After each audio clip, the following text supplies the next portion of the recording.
Tout ce qu'on voit, c'est l'extrême droite qui passe. Et ben moi j'ai une trouille, mais alors incroyable. Et je ne sais pas si vous avez remarqué, mais alors en Espagne, pas très loin de chez nous, et ben moi je peux vous dire que en ce moment, avec avec Vox, eh bien c'est pas une sinécure. Quand vous parlez de l'extrême droite et du danger de l'extrême droite, vous avez raison. Vous avez raison parce que le danger il est réel. On le voit à travers les pays d'Europe où on a des forces d'extrême droite, des forces politiques d'extrême droite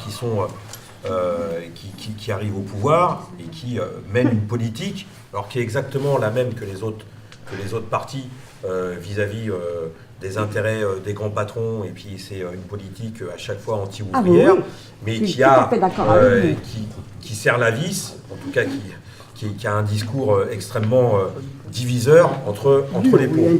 Là-dessus, alors, avoir peur de l'extrême droite, je ne sais pas si la peur peut nous éviter le danger. Il y a un proverbe qui dit « la peur n'évite pas le danger ».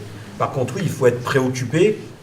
On a une course de vitesse, et on joue une course de vitesse avec ces forces politiques qui sont extrêmement dangereuses parce que ils ont comme politique de diviser encore plus les travailleurs les uns contre les autres, et c'est de monter les pauvres les uns contre les autres. Mais pas que, c'est que derrière, la différence, si Le Pen devait arriver au pouvoir, évidemment que il y a bien des choses qui changeraient pour les militants, par exemple, les militants de partis politiques, d'associations ou de syndicats.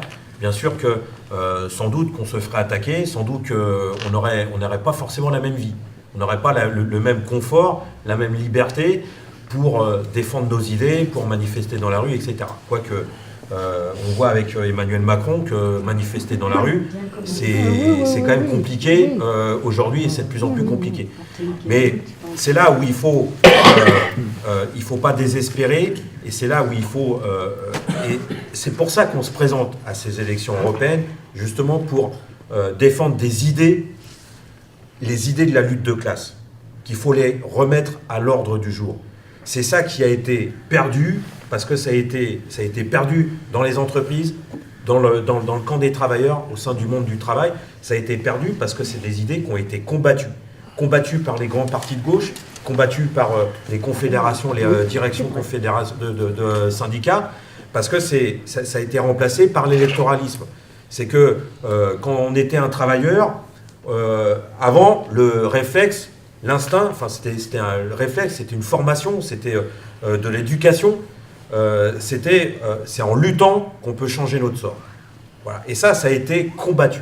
Ça a été combattu, piétiné, c'est non plus en luttant, mais c'est en votant qu'on peut changer notre sort. Ah oui, et les grands partis de gauche, ils ont mis ça dans la tête de force. Ils ont mis ça dans la tête des militants, mais au-delà de l'ensemble des travailleurs. Et il est là notre problème. C'est que il faut remettre à l'ordre du jour les idées de la lutte de classe. Les idées que c'est par la lutte collective, c'est par la mobilisation, tous ensemble, qu'on peut peser sur les événements et qu'on peut gagner, qu'on peut remporter des succès et qu'on peut remporter le morceau, même face aux plus riches. Parce que c'est vrai que quand on voit cette richesse qui est accaparée par cette minorité, cette bourgeoisie, bon, ils ont l'argent, ils ont le capital, ils ont tout. Alors ils achètent les médias, ils ont à leur service l'État, la police, les tribunaux, les CRS, l'armée, etc. Oui, mais et ils paraissent forts, et c'est vrai qu'ils sont forts. C'est le pouvoir de l'argent, c'est le mur de l'argent. Mais il y a quelque chose. Ils ont un talon d'Achille, ces gens-là. Le talon d'Achille, c'est nous. C'est nous parce que, nous les travailleurs, parce qu'on fait tout fonctionner. Et là où je ne suis pas d'accord avec vous, c'est que des ouvriers, des travailleurs, il y en a en France. On est quelques dizaines de millions. Oui, non mais d'accord, oui, j'ai peut-être poussé un petit peu loin mon bien sûr qu'il y en a.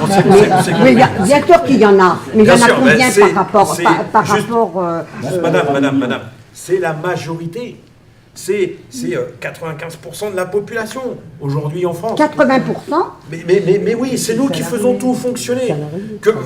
Quand vous marchez dans la rue, vous avez 99 chances sur 100 de rencontrer un travailleur, quel qu'il soit. Un travailleur dans le sens Mais moi large du j'appelle terme. travailleur un ouvrier.